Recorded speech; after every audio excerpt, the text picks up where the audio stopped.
The bank app didn't lie, but I stared at it until my eyes burned. Balance: $4.12.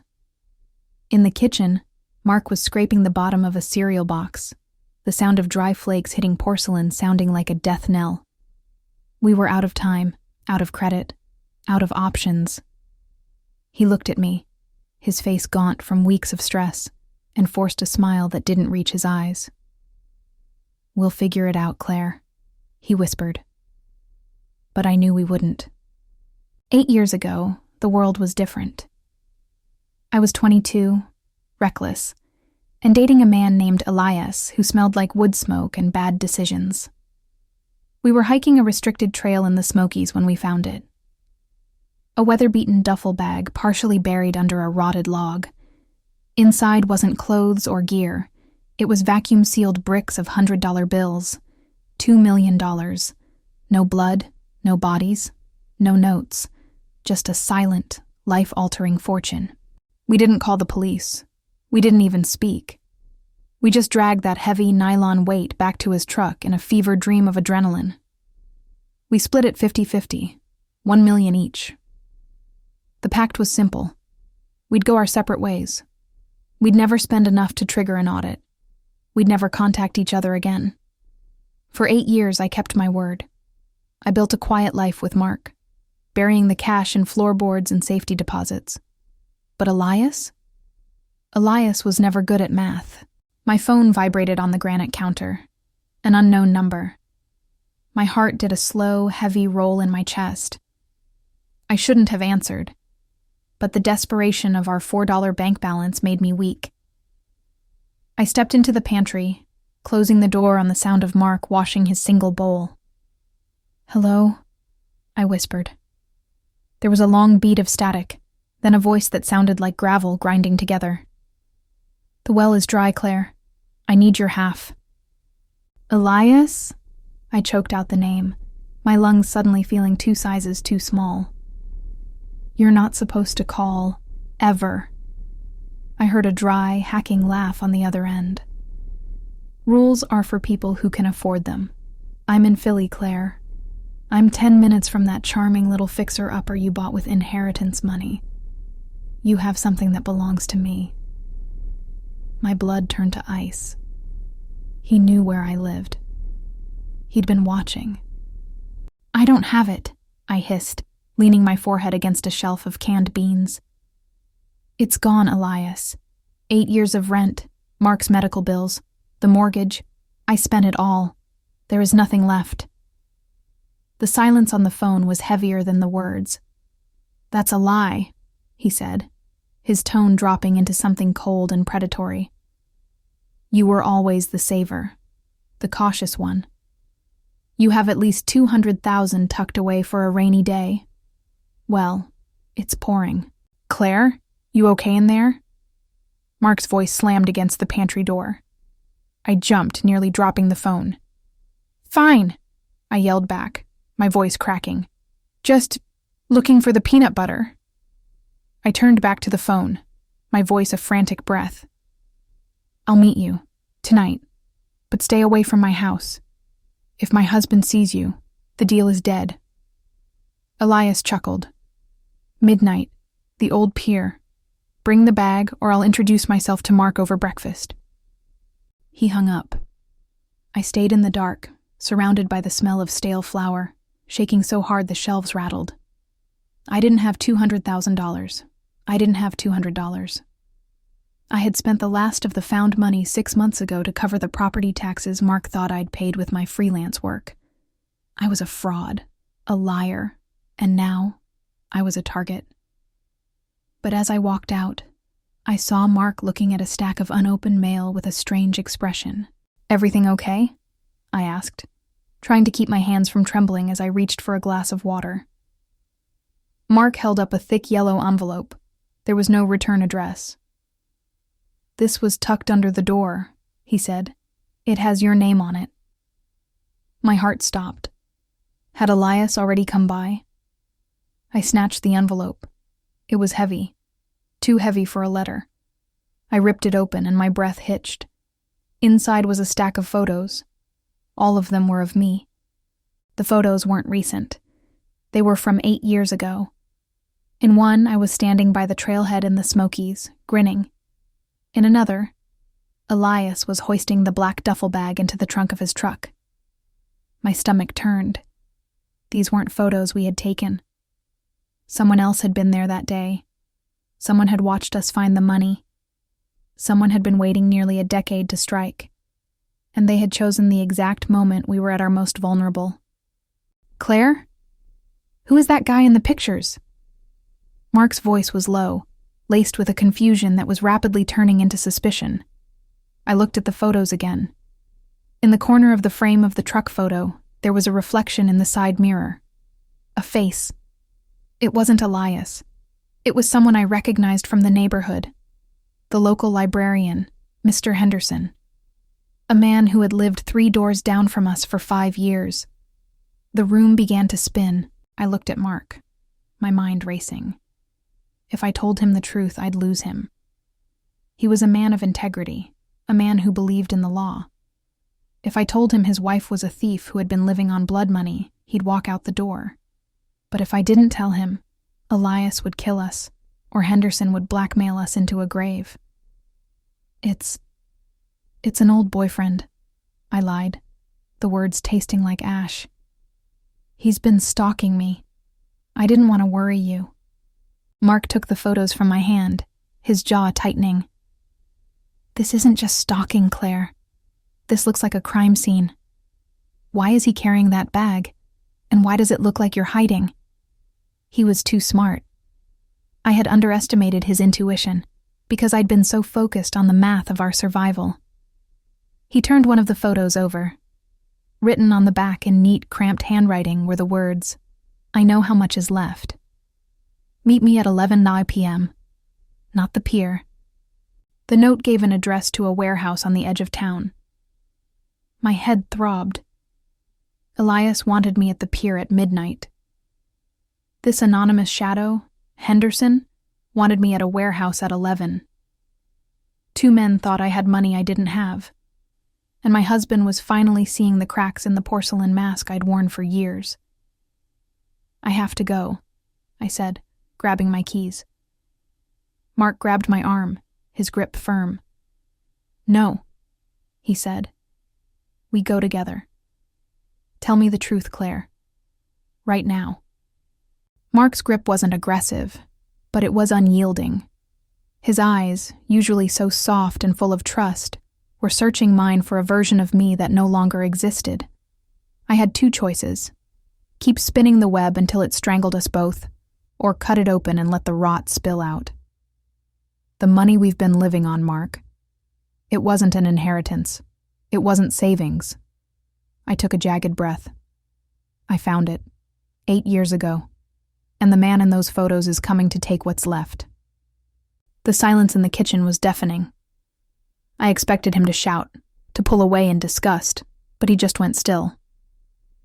He looked at the $4 balance on my phone, then back at the photos of the duffel bag. "How much, Claire?" he asked, his voice eerily calm. $1 million, I whispered. He let go of my arm then, stumbling back until he hit the counter. "You built our entire life on a theft? Every meal we ate, the roof over our heads. It was all stolen?" "It was abandoned," I cried, the desperation finally breaking through. "No one came for it. No one reported it. I did it for us, Mark. When your surgery bills came in, when you lost your job, what was I supposed to do? Let us starve out of pride?" Mark shook his head, a look of profound disappointment crossing his face. "It wasn't your choice to make for me. You turned me into an accomplice without my consent." But there was no time for a moral reckoning. The clock hit 10:15 p.m. "We don't have time for this," I said, grabbing the photo with the warehouse address. "Someone is watching us. Not just Elias, the man I split the money with, but someone else. Someone who took these pictures." Mark looked at the photo of Mr. Henderson's reflection in the mirror. "The librarian?" he asked, his brow furrowing. Why would he wait 8 years to say something? Because, I realized, the cold logic finally clicking. He didn't want the money then. He wanted it now. I checked my purse. I had a small can of pepper spray and a heavy flashlight. It was pathetic protection against whatever was coming. Mark grabbed his coat, his expression hardening. I'm coming with you. Not because I forgive you, but because if you're going into a trap, I'm not letting you go alone. We walked out to our beat-up sedan, the engine groaning as it turned over. As we backed out of the driveway, I saw a curtain flutter in Mr. Henderson's dark house. The drive to the industrial district was a blur of streetlights and heavy silence. My mind was a centrifuge, spinning through every possible outcome. If Henderson had the photos, he had leverage, but Elias had the muscle and the violent history I had tried to forget. I was caught between a blackmailer and a ghost, and I was empty-handed. What are you going to tell them? Mark asked as we turned onto a gravel road. That the money is gone? They won't believe you. I have to make them believe me, I said, though I had no idea how. We pulled up to the warehouse, a hulking skeleton of rusted steel and broken glass. It was 10:50 p.m., 10 minutes early. The car's headlights cut through the gloom, illuminating a small side door that was propped open with a brick. My phone buzzed in my lap. It was a text from the unknown number. Leave the husband in the car. Come to the office on the second floor. Alone. He knows you're here, I whispered, showing Mark the screen. He gripped the steering wheel so hard his knuckles turned white. I'm not staying here, Claire. You have to, I insisted. If you come in, he might spook. If I go alone, I can lead him on. Keep your phone out. If I'm not back in 10 minutes, call the police. Tell them everything. I don't care about the prison time anymore. I just want to end this. I didn't wait for his protest. The air inside the warehouse smelled of oil and old dust. My flashlight beam danced over stacks of wooden pallets and dormant machinery. Every creak of the building sounded like a footstep. I climbed the metal stairs to the second floor, each ring of my boots echoing like a gunshot. I reached the office door. It was made of frosted glass, a dim light glowing from within. I pushed it open. Mr. Henderson was sitting behind a desk, but he wasn't holding a gun. He was holding a ledger. He looked up, his spectacles glinting in the low light. You're late, Claire. Or early, depending on which ghost you're running from. He looked exactly like the man who checked out my books, but his voice had a sharp, predatory edge. Why the photos, Arthur? I asked, staying by the door. Why now? He tapped the ledger. Because I've been keeping track. I saw you and Elias that day. I followed you home. I've seen every cent you spent. I'm a patient man, Henderson continued. But the market hasn't been kind to my retirement fund. I calculated your spending habits. By my count, you should have exactly $212,000 hidden in that emergency floorboard in your guest room. I felt the blood drain from my face. He had been in my house. It's gone, Arthur. I had to move it. Someone stole it. I lied, trying to see if he'd react. He didn't blink. Don't insult me, he snapped. I know the floorboard is empty because I checked it yesterday. I also know you didn't deposit it. So where is the bag? Is it with Elias? Before I could answer, a loud crash echoed from downstairs. The sound of metal hitting concrete. My heart leapt into my throat. Elias. He wasn't waiting for midnight at the pier. He had followed me. Or worse, he had followed Mark. He's here, I breathed, panic finally taking hold. Arthur Henderson stood up, his calm facade finally cracking. Elias? He wasn't supposed to be part of this. He wants the same thing you do, I hissed. And he's not a librarian, Arthur. He's a man who has nothing left to lose. We heard footsteps on the metal stairs, heavy, rhythmic, and purposeful. Then a voice boomed through the warehouse. "Claire, I know you're up there. I saw the car. I know you've got a friend." It wasn't Elias. It was Mark. Mark burst into the office, his face flushed. "Claire, get out of here. There's a black SUV pulling up outside. 2 men just got out with crowbars." My mind buckled. 2 men? Elias was alone. If there were 2 men, that meant the original owners of the duffel bag, the ones who had lost the $2 million 8 years ago, had finally traced the breadcrumbs. We weren't just being blackmailed. We were being hunted by the people the money actually belonged to. Arthur Henderson's eyes went wide with terror. He realized in an instant that his retirement plan had just become a death warrant. "The back exit," he stammered, pointing to a small door behind the desk. "It leads to the shipping docks." But as we turned to run, the front office door slammed shut, and the lock clicked from the outside. A new voice, smooth and terrifyingly professional, spoke through the glass. "Everyone stay exactly where you are. We'd like our property back." The voice outside the door didn't belong to a desperate ex-boyfriend or a greedy neighbor. It was cold, clinical, and carried the weight of someone who did this for a living. Mark stepped in front of me, his hands balled into fists, while Arthur Henderson cowered behind his desk. "We don't have your money!" Mark shouted, his voice echoing in the small office. "It's been 8 years. It's gone." The handle rattled once, then stopped. A heavy silence followed. "8 years is a long time to accrue interest," the voice replied. Suddenly, the frosted glass of the office door shattered inward. A gloved hand reached through, unlocking the door from the inside. 2 men in dark tactical gear stepped in. They didn't look like mobsters. They looked like private security. One held a tablet, the other a silenced pistol. The man with the tablet looked at me. "Claire Miller, you've been very expensive to track, but your friend Elias was a loud trail." "Where is Elias?" I asked, my voice trembling. The man checked his tablet. "Mr. Vance is currently being detained at the pier. He was quite surprised to find we weren't you. Now, let's talk about the missing balance." He turned the screen toward me. It showed a spreadsheet of every major purchase I'd made since the day in the woods.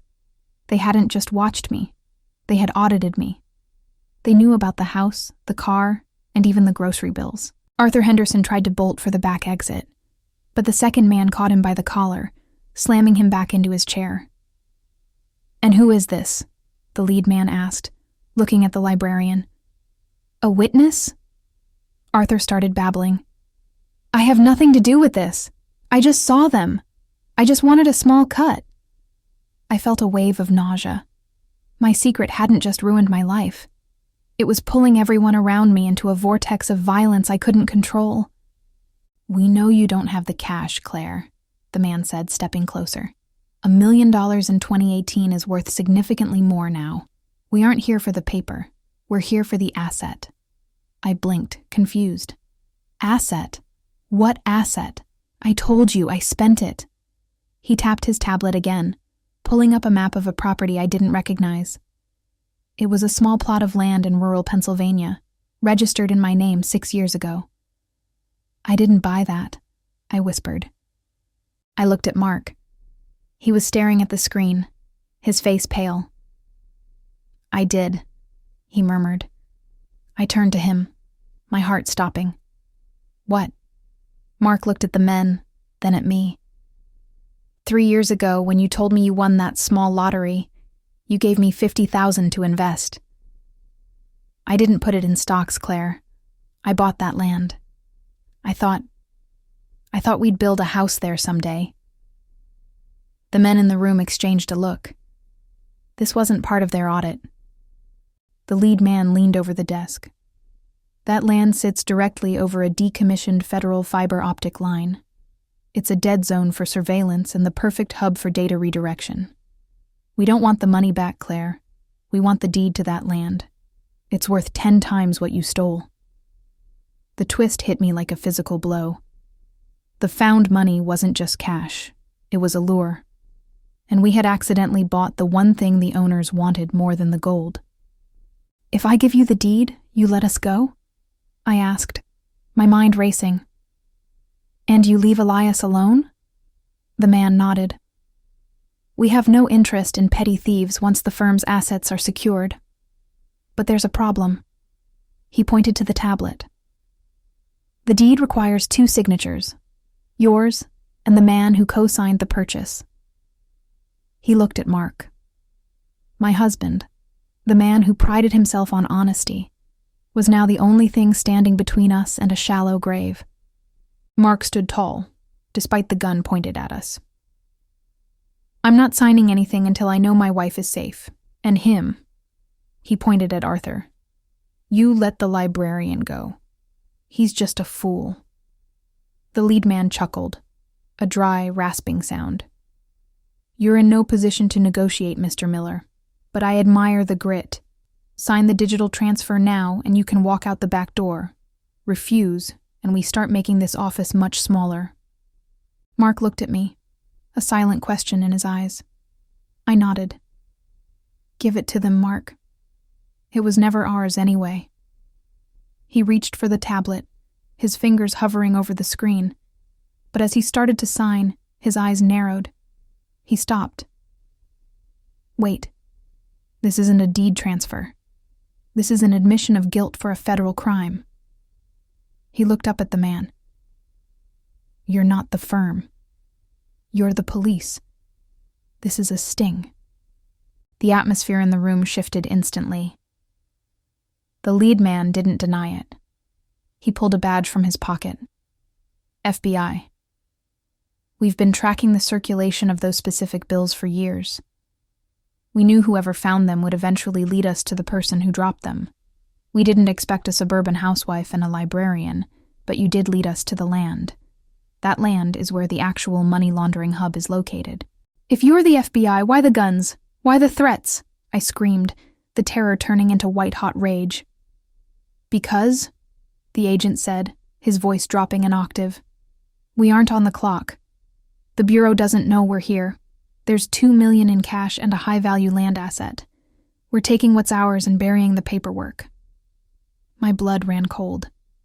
They weren't just dirty cops. They were erasing the trail, including us. Suddenly, the warehouse lights flickered and died. A deafening alarm began to blare from the floor below. What did you do? The agent hissed, spinning around to face the door. Mark grabbed my hand, pulling me toward the floor. I didn't do it, I whispered. Through the shattered office glass, I saw a familiar silhouette standing on the catwalk. It was Elias. He wasn't detained. He had a flare gun in one hand and a heavy wrench in the other. Hey, Claire, Elias yelled over the alarm. I told you I needed my half. I'm not letting some feds take my retirement.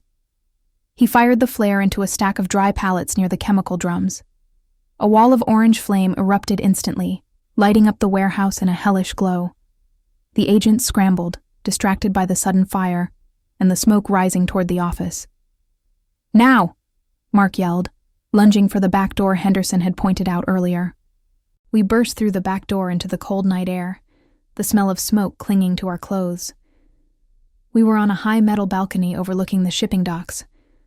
Arthur Henderson was right behind us, wheezing, but Elias was nowhere to be seen.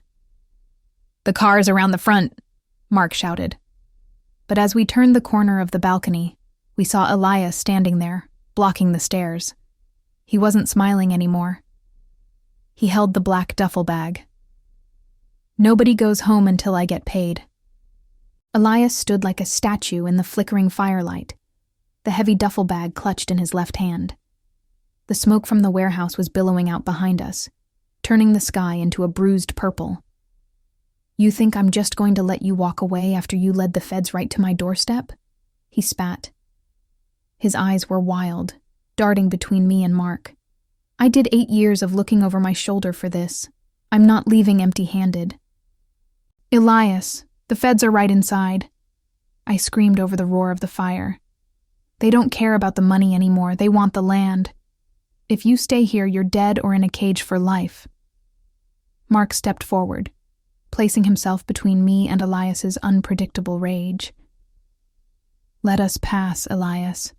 We don't have what you want. Nobody has it anymore. Elias let out a jagged, hysterical laugh and unzipped the bag just an inch. Inside the bag wasn't money. It was a tangled mess of wires, a battery pack, and several bricks of what looked like industrial plastic explosive. My heart stopped. I didn't spend my half on cars or houses, Claire, Elias whispered, his voice trembling with a terrifying fervor. I spent it on insurance. If I can't have the life that money promised, nobody gets the evidence. I'm blowing the hub. I'm blowing it all. Arthur Henderson let out a whimpering cry and collapsed to his knees. You're insane. You'll kill us all. Elias ignored him, his thumb hovering over a small remote detonator. He wasn't just a thief anymore. He was a man who had been hollowed out by greed until only the fire was left. The FBI guys are still inside, Mark said, his voice dropping to a low, tactical calm. If you do this, it's not just theft. It's capital murder of federal agents. They aren't agents tonight, remember? Elias countered, stepping closer to the edge of the balcony. They're just ghosts in a burning building. I looked at Mark, and for the first time in years, we were perfectly in sync without saying a word.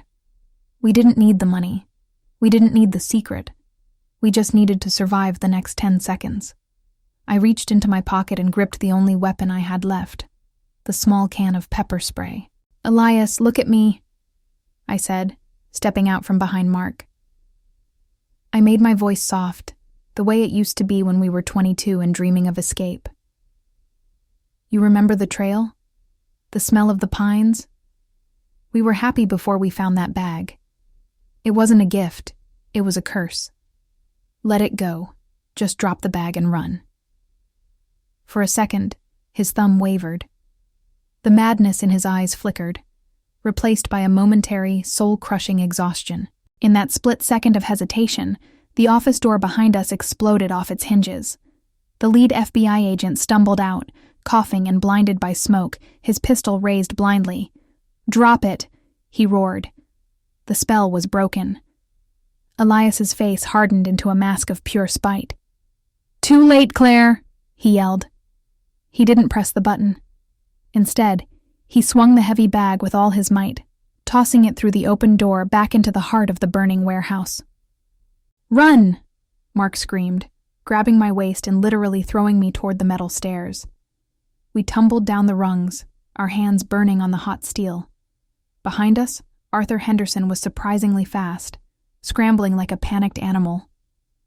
We reached the gravel lot just as the world turned white. The shockwave hit us like a physical wall, throwing us face first into the dirt. A roar like a jet engine filled my ears, followed by the sound of raining glass. I choked on dust, my lungs screaming for oxygen. I rolled over and looked back. The warehouse was a skeleton of fire. The upper office was gone, replaced by a venting column of blue flame where the gas lines had ruptured. There was no sign of the agents. No sign of Elias, just the crackle of the inferno. "Mark," I croaked, clawing at the ground. A hand reached through the haze and gripped mine. He was covered in soot, but he was breathing. We stood up, leaning on each other, our legs shaking. Arthur Henderson was gone. He had vanished into the shadows of the nearby trees, likely to spend the rest of his life running from the ghosts he had tried to blackmail. "We have to go," Mark said, his voice rasping. "The police will be here in minutes. The sirens. I can hear them." He was right. In the distance, the rhythmic wail of emergency vehicles was getting louder. We reached our car. The windshield was shattered, but the engine groaned to life. As we pulled away from the pillar of smoke, I looked at the passenger seat. There, sitting on the floorboard where I had dropped it, was the yellow envelope Arthur Henderson had given us. The photos, the evidence of my life as a liar. I picked it up, my hands shaking. "Mark, I'm so sorry. I'm so sorry for everything." He didn't look at me. He just kept his eyes on the road.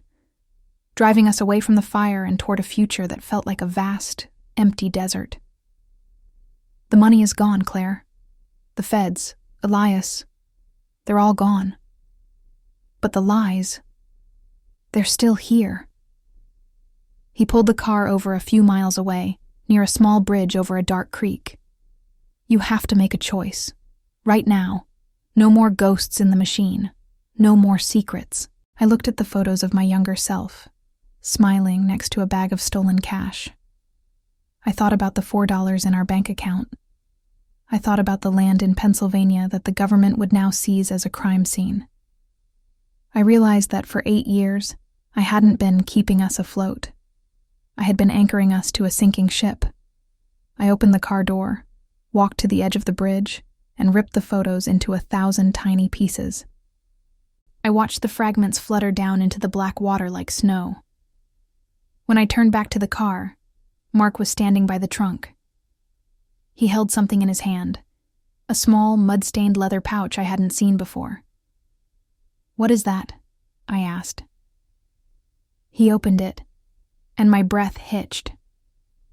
Inside were several stacks of $100 bills, not the old sequential bills from the duffel bag. New ones. Clean ones. "When I bought that land," Mark said, his voice trembling, "I didn't use all the money you gave me. I kept 50,000 back. I didn't trust the lottery story, Claire. I never did. I kept this as a way to bail us out when the truth finally caught up to you." I stared at him, the irony cutting deeper than any knife. We had both been lying. We had both been keeping secrets to save the other. The thriller wasn't over. It was just beginning. The weight of the pouch in Mark's hand felt heavier than the millions we had just lost. It was the physical proof that our marriage was a house of mirrors. "You didn't trust me," I whispered, the irony of my words not lost on me. Mark let out a hollow laugh, his face illuminated by the distant orange glow of the warehouse fire. "Trust is a luxury for people who don't find $50,000 in a lottery win, Claire. I was protecting us from your shadow." The sirens were closer now, the red and blue lights reflecting off the low-hanging smoke in the distance. We couldn't stay on the bridge. Mark tossed the pouch into the glove box and shifted the car into gear. "We need to get home, wash off the soot, and act like we've been sleeping for 8 hours, he said, his voice regaining its tactical edge. "If anyone asks, we heard a bang from the industrial district and stayed inside like good citizens." As we drove, the silence in the car was different than before. It wasn't the silence of fear, but the silence of two strangers realizing they'd been living with ghosts. I looked at my reflection in the side mirror. I was covered in ash, a literal remnant of my past life. "Mark," I said, "the FBI. If those men were working off the books, their department will still come looking for them. This isn't over just because the building is gone." "I know," he replied, his eyes fixed on the road. "But they don't have the deed now. Elias blew the evidence. The only thing left linking us to that land is a paper trail that just got buried under a mountain of federal scandals." He looked at me briefly, his expression grim. "The question is, what does Elias do now? He's a ghost, Claire, and ghosts don't stay dead when there's $50,000 still on the table." We pulled into our driveway at 2 a.m. The neighborhood was eerily still. Mr. Henderson's house was dark, but the front door was slightly ajar, swaying in the wind. Mark noticed it too. He reached into the glove box and tucked the money pouch into his waistband. "Stay in the car," he commanded. "Mark, no. Stay. In the car."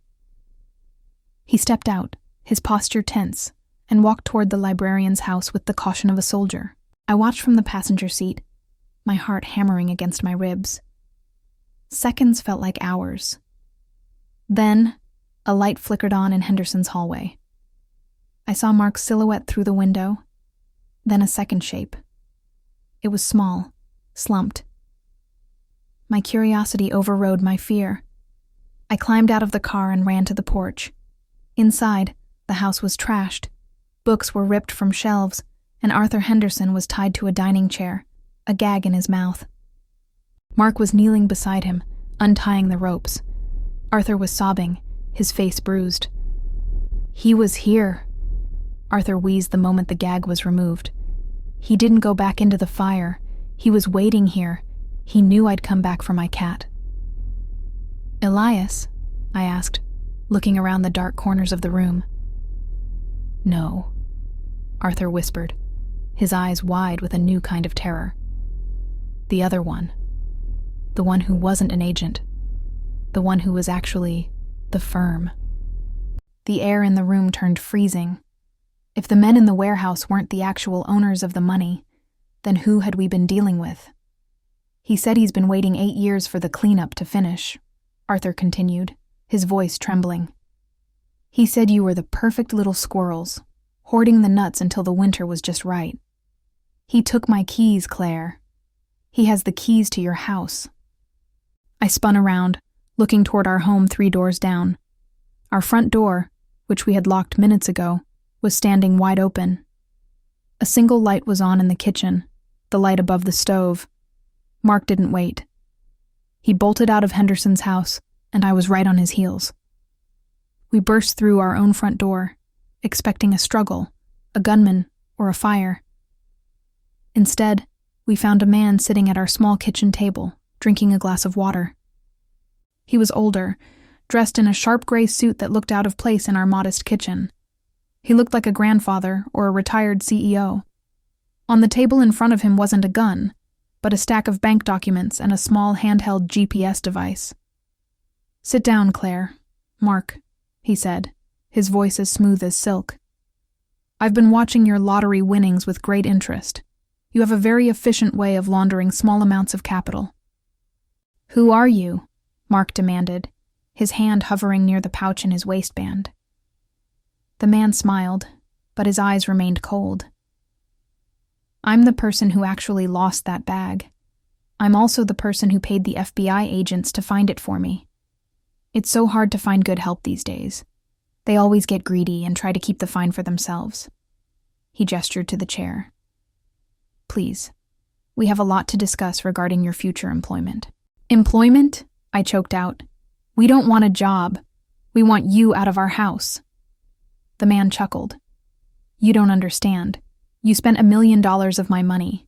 In my world, that's not a debt you pay back with cash. That's a debt you pay back with time. You two are clearly talented. You lived on stolen funds for 8 years without a single red flag from the IRS. That is a skill my organization desperately needs." Mark pulled the pouch from his waist and slammed it onto the table. "Take it. It's 50 grand.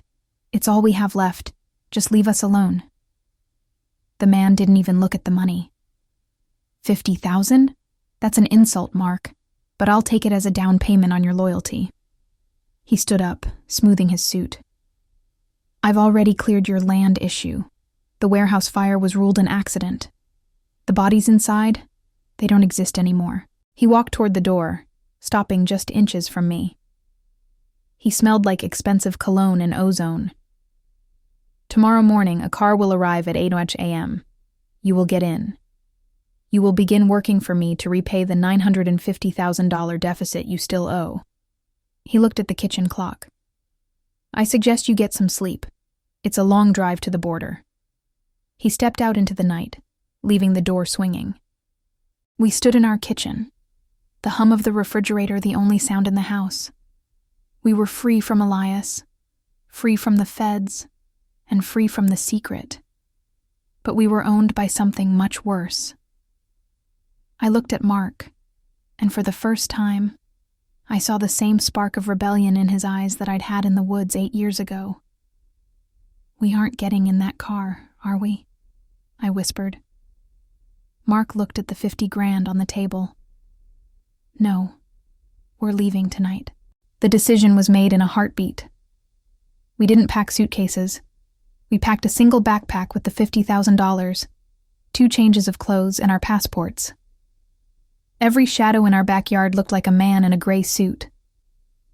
"If we take the car, they'll track the plates," Mark whispered, his eyes scanning the street from the darkened living room window.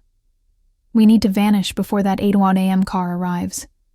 We have 6 hours to become ghosts. We slipped out the back door, cutting through the neighbor's yard and over a chain-link fence. The night air was biting, a reminder that we were now stripped of the comfort our stolen life had provided. We walked 3 miles to a 24-hour car rental at the airport, avoiding main roads. Mark used a fake ID he'd kept from his reckless younger days, a secret of his own he'd never shared until now. "In this life," he muttered, "everyone needs a back door." By 4 a.m., we were in a nondescript silver sedan, driving north. The plan was simple: head for the Canadian border, ditch the car, and disappear into the vastness of a new country. But as the sun began to peek over the horizon, my phone, the one I thought I'd turned off, began to vibrate in the cup holder. It wasn't a call. It was a video file from an encrypted number. I pressed play, my breath hitching in my throat. The video was a live feed of our kitchen. The man in the gray suit was sitting exactly where we had left him, as if he hadn't moved an inch. He looked directly into the camera and held up a small, familiar object. My sister's locket. "The problem with running, Claire," his voice came through the speakers, "is that you leave behind the people who haven't learned how to hide." My heart plummeted. He didn't just want us. He had leverage we couldn't ignore. "Turn around," I whispered, the tears finally breaking through. "Mark, he has Sarah." Mark slammed his hand against the steering wheel, the car swerving slightly. "It's a trap, Claire. If we go back, we're slaves for life. If we keep going, we can call the cops. He owns the cops," I screamed. "You saw what he did to the warehouse. He'll kill her just to prove a point. I can't live with that. I won't." Mark pulled onto the shoulder of the highway, the engine idling with a low, rhythmic thrum. We were at a crossroads, both literal and metaphorical. To save my family, we had to surrender our freedom. To keep our freedom, we had to sacrifice my family. "There has to be a third way," Mark said, his eyes turning hard. "He wants us because we're good at hiding money. So let's show him what happens when we hide him instead." Mark grabbed the GPS device he'd swiped from the kitchen table when the man wasn't looking. "This device doesn't just track, it logs the locations of his other assets. If we can't pay him in cash, we pay him in exposure." He started scrolling through the coordinates. "He's not a ghost, Claire. He's a CEO of a shadow empire, and every empire has a rival. We weren't going to the border. We were going to the one person Elias had mentioned years ago. The rival was a woman named Elena, a former associate of the man in the gray suit who had been ousted in a bloody coup years prior. We found her in a fortified estate in upstate New York. We didn't ask for money or protection. We offered her the GPS device, the keys to the gray suit's entire kingdom. "I don't care about the $1 million, I told her, standing in her cold marble foyer. "I want my sister safe, and I want that man erased." Elena looked at the device, then at us. A slow, cruel smile spread across her face. "You two are much more interesting than the files suggested," she murmured. She made a single phone call. 10 minutes later, my phone buzzed with a new message. It was a photo of my sister standing in her own driveway, confused but unharmed. The leverage was gone. Now the debt was being transferred to a much more dangerous creditor. "The man in the suit is being handled as we speak," Elena said, tossing the GPS device to one of her guards. "But you realize, of course, that nothing in this world is free. You gave me his empire, but you still owe me for the rescue." I looked at Mark. We had traded one master for another. But Mark stepped forward, his hand reaching into the backpack. He pulled out the $50,000 and laid it on the table. "That's the last of the cash," Mark said. "But we have something better. We know how the gray suit's laundering system works from the inside. We spent 8 years perfecting the art of being invisible. You don't want us as slaves, Elena. You want us as partners."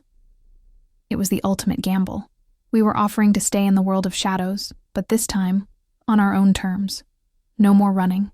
No more lying to each other. Elena studied us for a long time. The silence was heavier than the one in our kitchen. But this time, we stood together. Finally, she nodded. I like partners, but if you ever lie to me, if even a single cent goes missing without my knowledge, I won't send a car. I'll send a coffin. We walked out of that estate as different people. The struggling couple with $4 in the bank was dead. In their place were two survivors who had learned the true cost of silence. 6 months later, we sat on a balcony overlooking the Mediterranean, the air smelling of salt and expensive wine. Our names were different.